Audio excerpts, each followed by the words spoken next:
feel something? Like it's not just metal and gas and rubber, it's a legend.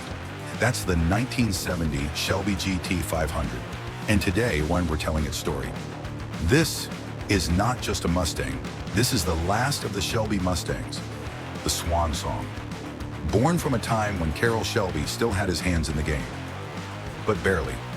1970 was weird. The GT500s that rolled out that year, they were actually 69s, leftover, unsold. Ford slapped on new bins, added a chin spoiler and black hood stripes. Boom. 1970 model.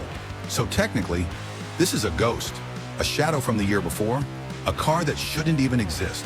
Under the hood, a 428 cubic inch Cobra Jet V 8.0 to 60 in under 6 seconds.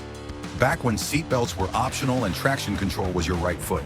It growled, it roared. It made no apologies, just pure, unfiltered Detroit horsepower. Shelby and Ford, they were splitting. This was the end of the partnership. And the GT500, it carried the weight of that breakup. You can feel it in the way it drives. It's angry, it's proud. It knows it's the last of its kind. Today they call it classic, but back then it was rebellion on wheels. The 1970 Shelby GT500 didn't just drive, it announced itself.